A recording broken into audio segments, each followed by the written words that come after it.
Bonjour Bandeko Balandi et si vous avez été vraiment ébélé de partout dans le monde entier pour Nakolanda Bisso. Merci na confiance et fidélité au Pesakabiso. Merci aussi na abonné tout au Balanda Kabiso au Babenga Kapona été tout bon Samusa na Bisso na grand lisolo Yamkonalelo na Zangamogote. Je suis avec mon invité Maître Eric Bamana et avec lui on va parler actualité politique. Ndengembo Kanabiso Zali Koleka ndenge to commettre peut-être batebele bakufi na est batubazomi tuna est-ce que bitumba wana ekosila yango lelo to ekosola na Maître Eric Bamana et tozwa pe point de vue na ye na likambo etali état de siège o esali polémique mingi na mboka na biso ole tozala bongo to sangana po ete tolonga bitumba oyo ebundama ningi batu bakufa pendant 25 ans bitumba oyo esila kate yango lelo to ekozo avis na ye. Bonjour Maître Eric Bamana. Bonjour Vanessa, bonjour Moninga Nangana Sima ya caméra. Bonjour na bakongomani nyonso oyo bipai na bipai bazwami bakozala bongo na Sima ya bililio tope na kolanda bililio bipai bango bazwami. Bonjour na son excellence Félix Antoine Tshisekedi Tshilombo, le président de la République et chef de l'État. Bonjour na moi Sinanga pe mwana. Oui, baza bien maman na bana baza bien. Kitoko makasi. Oui, état de siège. Oza pour ou contre yango parce que tomoni état de siège sali polémique mingi ekosimbate. Est-ce que ekosimba likambo état de siège est-ce que kocha kimia na est ya république? Merci beaucoup ndeko Vanessa. Ezali mawape pasi mingi soki biso ba kongomani tokokola katepe toko changer te. Tout le monde a quand même bébé pour ceux qui ont des moyens soka botami. Ils ont un moment où ils ont un berceau. Ils ont un moment où ils ont un berceau. Ils ont un moment où ils ont un kotambola. Ils ont un moment où ils ont un kokola longara âgé qui bébé a été capable de libérer un moment. Et ça là quand on passe comment on a que nous avons des députés Kwashorkore. Au moins Kwashorkore, maladie à Kwashorkore. Hein? Moi na Kwashorkore ça va ça quelle chance à vivre. Mais plus grave encore, nous avons des députés qu'on appelle les adjudants-chefs. Au moins, ils qui na armée. Na rang ya ba grade ba soda ba mataka. Ils ont un grade moko il faut pas qu'on supporte comme un. So comme adjudant-chef, mingi ba côté la ngo pe retraite kana ki adjudant-chef. Mais ce qu'on a chance les qui yango comme lieutenant ou comme sous-lieutenant tu ba ni ko kenela bien mais adjudant-chef mingi ba kondela ba kenela ngo ki retraite. Mais sous ce coup, tu vas avoir l'équipe, ceux qui premier sergent major, ceux qui n'est sous lieutenant. Ou bien adjudant de première classe, adjudant de deuxième classe, ou là comme adjudant chef mbalamo balexé sous lieutenant. Alors tout ça, les politiciens mingi, basa ba bébé éternel na berceau na bango. Tout ça, les politiciens mingi, ba comment ba adjudant chef. Et les adjudants chefs na kati armée, ba ça là ka ba problème na ba modèle au sakanate. Basa ba tout monde ba kana une compréhension ko sakanate. N'habitez pas dans chef à l'élo va changer, mais ne te bela on a l'air à Mobutu. Ils sont toujours les mêmes. Alors je vais demander ici à les politiciens congolais et surtout à toute la classe politique congolaise et les Congolais dans l'ensemble. Hier nous avons vu ce monsieur Martin Fayoulou. Na moninga na Mozito. Les Dipon et Dipon. Bah ko brandir biso loko moko abalobité baza na problème na Félix té problème baza na ngoza Félix akabwana na Kabila Félix akabwana na Kabila ote bakabwani té bazokosa état de siège kota na S oh non balingi yango té ba violer constitution. Nous avons l'article 85 de la constitution où il que le président de la République ndingi sa epesa melié na nzela ya disposition ya constitution que soka moni makambo zali ko tambola na mboka te akoki ko décréter état de siège mais après avoir après avoir consulté le premier ministre et les deux présidents. Il y a deux chambres et le président donc les deux présidents il y a deux chambres et il y a parlement. Ça c'est le moment là qu'a proclamé l'état de siège. A décrété en et à décréter en il avait consulté le premier ministre ou non, il l'a fait. Les deux présidents, il y a deux chambres et un parlement. À mon oui ou non à Sali yango. Maintenant, d'où vient que Martin Fayulu, Namuzito, qui ne voit pas plus loin qu'au bout de leur nez, Babanda ko accuser le président dans tous les sens. Ils étaient là, ils ont marché à Wawa. Pour Nabandeko Bazali Kokufana na Est. Balobi que non, le gouvernement Félix ne fait rien. Maintenant que Félix, conformément aux dispositions de la Constitution, aux prérogatives que lui reconnaît la Constitution de la République démocratique du Congo, a décrété état de siège. C'est le même aujourd'hui qui tourne encore le Kazakh pour dire que non, ce n'est pas ça. Tu évites ça, tu es nini. Moi, la mobile, moko ya mokilio Félix Wazekwa ayemba loba stratégie peut l'écarter. Ba pêche bilo ka kolia ba tili yango liboso. Ba teli ozola te po ni ote na zo calculer na ndenge na ko kolia yango. Après kon malili ko mobenga liso bato no boya. Boki ne ko tokisa ngo lisusu. O eza bozoba. O eza bozoba. Eza bozoba. Tout celui qui aime le Congo, Mouma Yangoyo, a félicité le président de la République, à reconnaître au moins le travail qui est en train d'être fait. Cet homme ne se donne ni sommeil, ni assoupissement pour que dans l'ensemble des Congolais, Bazala Malamu, et surtout en particulier Batoya Est. Et il faut ici signaler que l'insécurité est à Est et à la République. L'insécurité est à Mboka, Mobimba. Mais, le niveau de la côté est de la République est atteindre des proportions inquiétantes. On doit mettre beaucoup de paquets, mais tirer des ficelles. Il y a insécurité dans Bazalia. Et si on a profité, on a fait la bande de lucha. On a vu comment on a fait la cause de noble. Aujourd'hui, nous sommes dessus. Pour comment on a fait lucha, le président, le leur a décrété état de siège. Parce que nous cherchons derrière les soutenir que le président de la République a qu'il ne vendre. Mais est-ce que les Cambodgiens, président de la République, qui vendent est-ce que ça pour rien parce que les président, président qui assassiné président cause un problème est-ce que ça ont partagé même avis que président qui vendent comment on regretter oui plan na bango kotimai plan na bango échoué parce que c'était le président qui ne connaît ba verrouiller zone wana nyonso comme ça ba massacrer ba bomaye mais ba moni que ça n'a pas marché. Est-ce que le président de la République a forcément besoin d'aller là-bas ou bien il a besoin de prendre des décisions qui vont confirmer sa présence là-bas? J'ai dit des décisions qui vont confirmer sa présence là-bas, notamment l'article 185 où ils allaient déclarer, ils allaient décréter état de siège dans la partie est de la République, notamment dans Ituri et dans Nord Kivu. Déjà, tous les amakasses. Que la peur a changé de camp.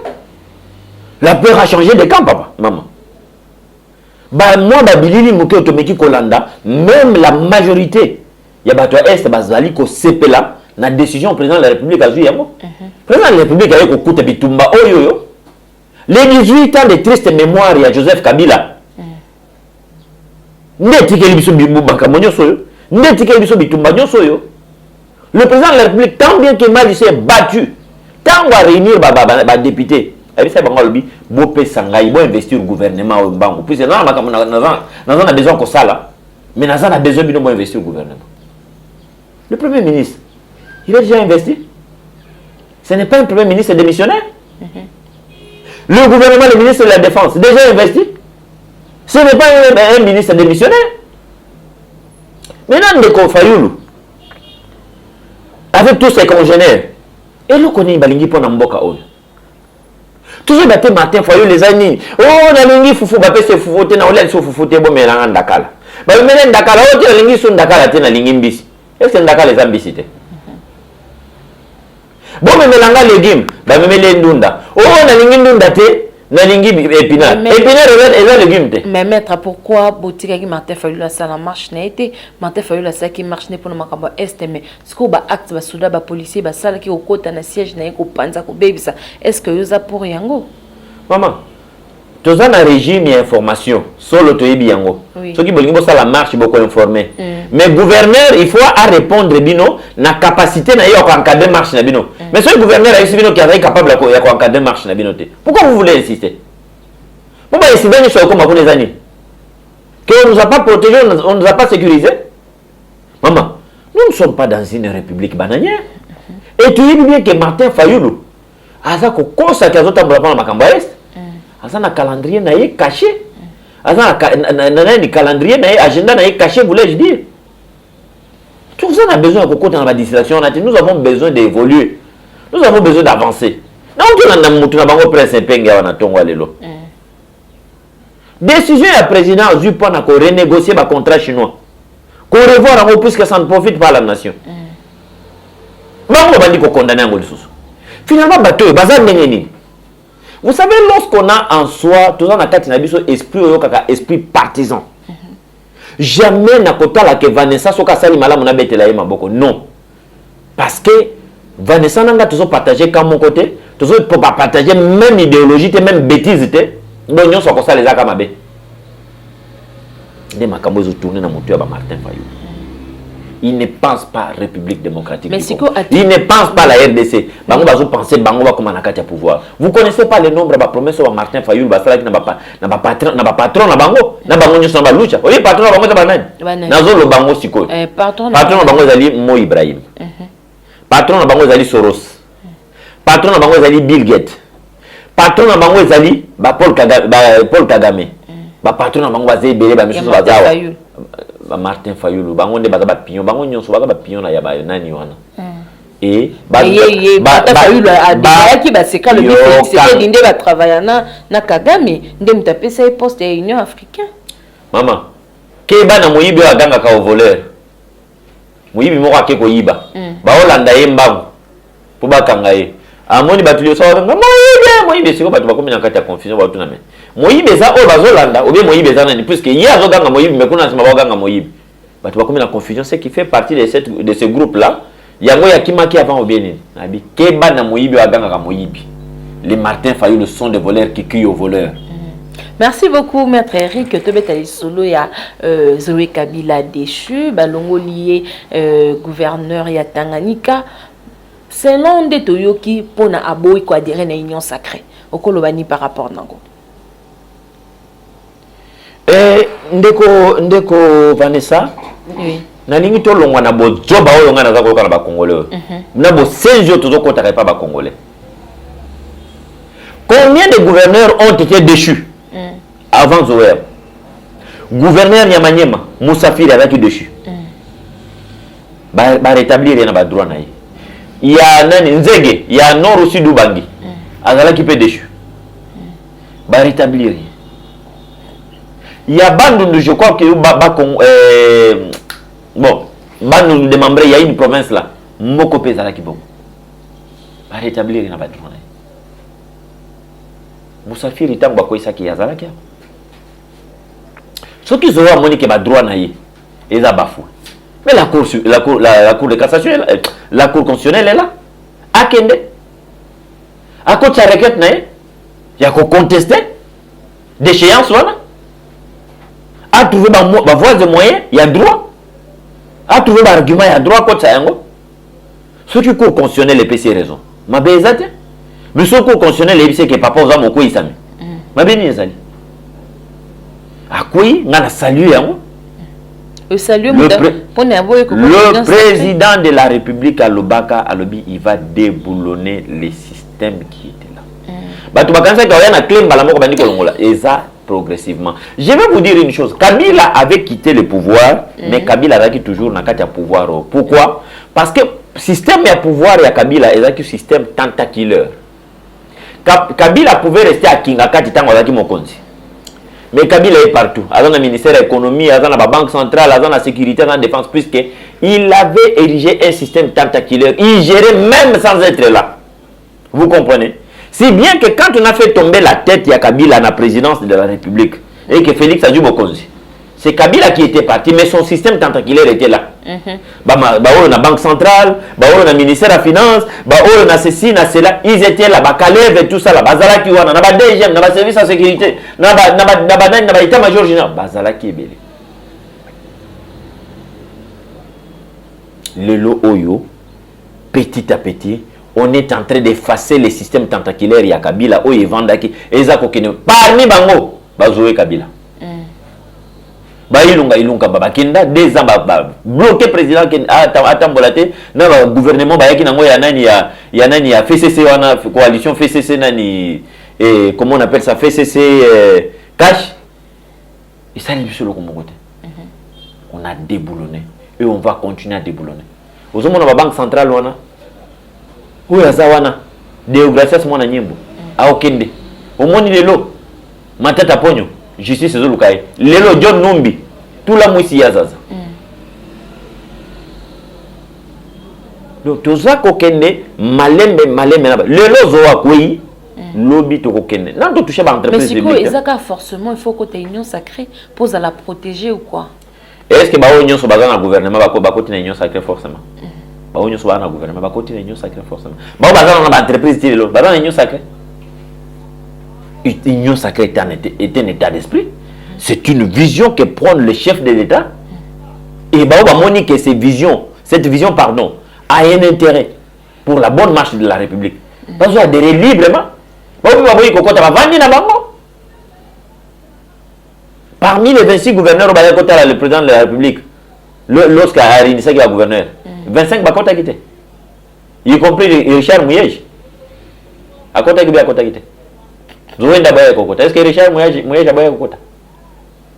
Pesa nga réponse maman, boyo mutoto na mitu. Azali. Mais azana ba démêler lelo. Ça ne marche pas. À côté de l'union sacrée. Vanessa. Oui. Nous devons apprendre aux Congolais à aimer les Congos, pas aimer les individus. Mais Kabila s'était tellement fait un dieu. Oyoki. Kabila voulait faire voir à la nation congolaise et à son entourage que c'est lui ou rien. Mais aujourd'hui, oui. Kabila a été démystifié et son système est en train de battre de l'aile maintenant aujourd'hui. Oui, na kota moi parenthèse à mouké batuba ba image mo bwebimi Kabila aza liboso ya Lyon batu ba sali moi polémique liboso image wana koloba eteke ya banga mutu ta affrontaka juste image wana lobe Lyoni na peut so mona ki image wana. Pourquoi quand il photo liboso dragon te? Akino kanga pe photo liboso King Kong. Hein? Oui, à Godzilla. C'est un problème. Cet animal est classé dans les rangs de ce qu'on appelle lion. Est classé dans ce qu'on appelle les bêtes sauvages. Oyoki. Mais dans les bêtes sauvages, il y a aussi une différence. Dans les bêtes sauvages, on distingue les bêtes sauvages simples et les bêtes féroces. Et le lion est classé parmi les bêtes sauvages féroces. Oyoki. Mais cette férocité, à une certaine mesure, peut être domptée. Ce qui n'y a pas ça y est depuis bon mois. Aux yeux depuis âge, il y a bon mois. Au miliki. Tout le monde a une image, une vidéo, un documentaire, l'homme qui vit avec les lions, avec même les ours. Même dans les crocodiles, tout le monde. Quoi de neuf, il y a ce qui va venir. Lion, on a son à la képéné à quoi attaquer. Mais à quoi attaquer, était pour y aller, ça y a comme moi, c'est un robot, mais ma valise, et ça, ligne. Nga personne qui zolio nga ya muke na bandi ko kolisa ngako bando tambola nena oya na ya elo ko nya sika bomela ba ah elo ko tikate. Merci beaucoup maître Zaki. Parenthèse au fait pour na dengue population zolo ba réaction en fait to be appeli solo ya zandu tilelo elo ko mokote ba travaux no bandité gentini ngobila ba tebele bazolela ba congolais bazolela population kinoise ezolela que ba déchoirier pe alongwa parce que musali salamate avi na wezani par rapport à ba proposition surtout wana na ko répondre boye bande ko faut to yebana ko quitter ce qu'on appelle club des amis.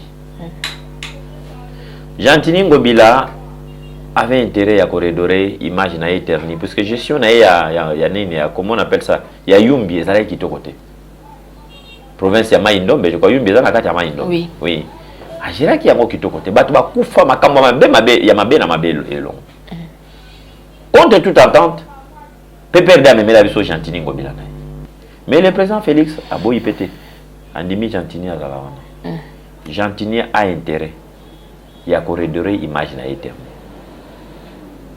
Azan a intérêt ya kobongisa bambeba we bebisa ki image na we tenisa ki image na ye na niveau ya yumbi na province ya Maindombe puisque kuna bilan na ye eza catastrophique et mitigé.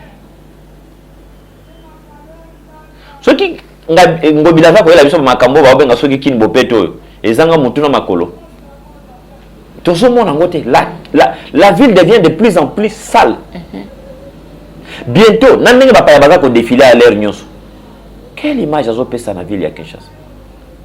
À qui n'a pas traité ba bouki ba ko ici ba pavillon pas ici. Ba si ko isa monter na motikali à côté nema. Et plus rien en gemme ko tourner. Et si kapé à de comme full, full nyos zo ya kabazo ya ko boa kawana. A tout ça comme tout na ngobila. Azo ko se moquer na nani. Président de la République, pardon, aux arts redevables devant la population en 2023 pour compter pe na yo, pour voter pe yo, il faut qu'on compte pe avec Makambo Ezole Kanana Zandouana. Ceux qui 36 000 personnes battent Kanakati à marché central à Kinshasa. Mikolo bateka a souté, oui. Président, pose-toi la question. Que ngobilande mutazo sala biloko wana mais nani bazo ko incriminer na ngonga nyoso. Monsieur le président de la République, s'il vous plaît, Luka va intervenir. Ceux qui moyens ali ya ko sala appel d'offres et que même ba sociétés étrangères eya pour na ko construire biso marché moderne wana et que ça une bonne chose. Mais peut-être que ba appel d'offres ali déjà ko salama. Là, tu as une population, tu as notre mal en patience. Mais président de la République, s'il vous plaît, et locaux, ils allaient jouer mingi, même pas dans le mandat. Mais maman mingi bazo côté la Nerombungu, oh balongo la qui adjoint naie, balongo la qui azongi cour constitutionnel les ici. Oui. Ouais. Mais si ko ba propos naie wana, ezaki vrai. Ba propos naie fallait président de la République a bengi c'est alandela qu'est-ce qui ne va pas parce que déjà ce qu'on a na bureau, oza na directeur na yo to déjà ba secret ni les karana katiandako. Yamou na koloba ke président de la République, le président de la République a mo payate a oyon sezali kolekana. Matoi na ye eyo kakaya misu na ye emona kaya ba décision azali kozwa j'estime que ça ba décision est bien au moni ndenga surprenant ki biso nyonso na likambo état de siège tango za ko ba pesa gouvernement on na makambo sala bato ba ite nyani kasa o article ezali ko consacrer makambo état de siège ezala ngona kana kati ya constitution ana bato pe baleka na ngo italien ni article 85. Il y a été de ces géants, mais le président Fongole là qui a mis sur la bille. Oh, non, ça est là. Les Cambopé à Bastade, tu sais, dans notre côté, les Cambo sport, les Cambo à stade de martyr, où ils ont la condition de joueur au bazo talibanda, mboka, babeta bale. Pourquoi pas, ma construction? Les Cambo matata pogno, on est bazon si de ça matata pogno ou comment? Les Cambo à stade de martyr, moi écoute, tu as beta bale, les conditions exactes à malunga, ou joueur na biso, ou bazo talibanda mboka, babeta bongo, ndembo balobaka. Merci beaucoup de Vanessa. Et là, on a dit que nombre de bateaux bakokangama. Na liste na bango. C'est difficile oui bango. Bon rejoindre oui bakonga. Même si déjà parce que bakuta na coach mo kuna comme na caméra. Déjà ça précédent qui bango kuna. Sans que bossa na levier les Libanais là ils s'appellent encore comment? Jamal. Sami Jamal. Et na Muima. Baza kuna. Bakonga audio kende pe kuna. Donc il faut pas tourner avant pavillon asika. Mais vous vous reprenez sengeli bali yango na modèle sengeli. Ba kepe kanya makasisi. Oui. Alors naza ko senga na ba gestionnaire nyonso ba stade. Toi le nouveau ministre des sports. Ça la proposition malade. Joa makambo na yo na maboko. Ngengisa image ya mboka, ngengisa pe vision pe mandat ya président de la République. Ibenga mi pe social makambo nyonso wana ba stade wana. Eza pe na kati ya social. Voilà. Puisque ceux qui stade les autres fonctionnaient bien mais ça les autres côté, mais ça les autres salama. Bambongo pe ezoko. Ba discipline to pe ba compétition sportive ezoko salama belé. Mbongo ezoko ta. Ba travailleurs ya ba to ba personnel ya ba stade wana bazo futama. Social pe boki. Mais c'est quoi maître Matata Pogno a promis quand likambo ya ba stade, ya ba école, ya ba justice yango pe bengi. Matata Pogno aza présumé moyibi pour bino mo benga ngona poto détournement aza présumé moyibi jusqu'à ce que sa culpabilité soit établie. Alors na ki présumé moyibi na yewana il faut justifier mon azwa ki pana ba 1000 écoles atonga ngwapi. Il faut justifier mon azwa ki pana ba stade atonga ngwapi. Il faut justifier mon abukanga londo atonga yango wapi. Dossier makambo ezali ebele. IG facia silisi musala na ye azui dossier apesi na justice. Justice est comme elle Sénat pour ba lever ba immunité na ye. Ezali kamba o melate. Ndiko matata ya ko justifier. Aya ko justifier gestion calamiteuse na ye, aya ko justifier yango. Na le bien kazali ko bénéficier na présomption d'innocence ya ki moyibi na ye. Aya total la soki akozala quitter. Topé ba charge ko kangaye et qui aoki nan ko pe mananda kwa vungure kuna. Mais en tout cas matata ponyo soka ke kuna. Mais obenga Kabila parce que ta comme ta obenga ye pour ba muna moyo boma moto.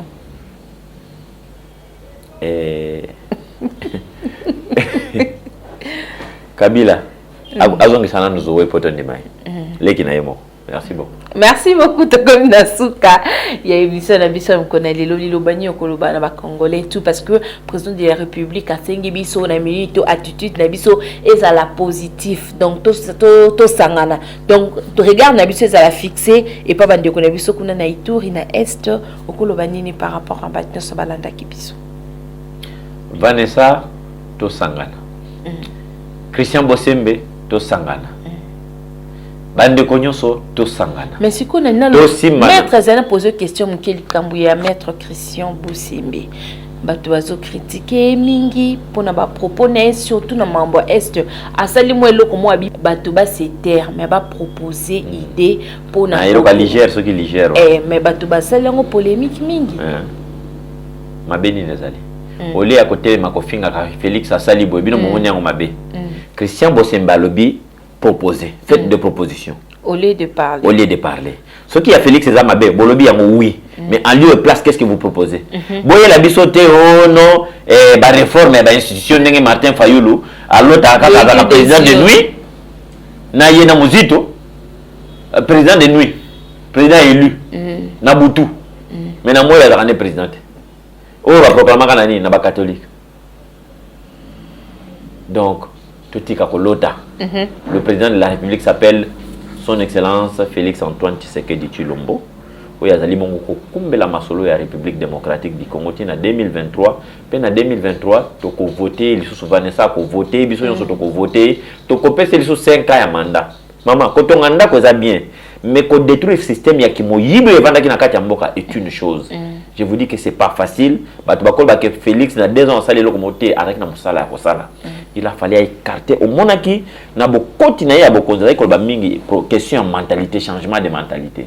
Mentalité za ki ya kobeba. Soki lelo ba la question moyibi eza ko se passer na ba entreprise ya l'état. Ndeko okolela. Okolela na kotanga kombo ba entreprise moyibi moko donc ezala ki déjà système établi. Il y a niveau ko sakanate. Alors moi na mai Félix Antoine Tshisekedi Tshilombo. Na bengi mwana mai po yaloba même oza mwana mai nanga président de la République wa mwana mai nanga po makambo sala eza tellement kitoko que na bengo mwana mai le modèle yoko bomba système au Félix nzembo moko mutu moko ayemba Jésus kamata bizo Félix kamata bizo. Merci beaucoup Bozaki Belé Hollande émission na biso maître Ekopesi numéro nota numéro nanga nazali na 081 voilà 417 48 00 Nabandeli 081 417 48 00 Nalingi bino mingi ba kongomani banso ba oyo bozali soki na ba mboka bipai na bipai na Christian Bosembe na bossa nyote. Oui, merci beaucoup. Pour de chapeau na yo Vanessa. Merci beaucoup maître Eric Bamana et notre partenaire partenaire ya Grand Lisolo. Merci aussi na baina so balingaka biso bo continuer toujours kolinga biso, bo continuer toujours kolinga mboka na biso, hein, mboka na bino pe ba bozolanda biso libanda notre cher beau pays donc la RDC donc même aura toujours kaka ndenge président de la République a ebisi biso tous à la même aura aussi madame dans la main pour na tolonga bitumba oyo bande ko na biso ba kufi mingi. Merci beaucoup à Gaël Homo Fortis, toujours avec lui Gaël Homo Fortis. Merci aussi à Némi Liwata. D'ici là, portez-vous bien. À bientôt. Bye.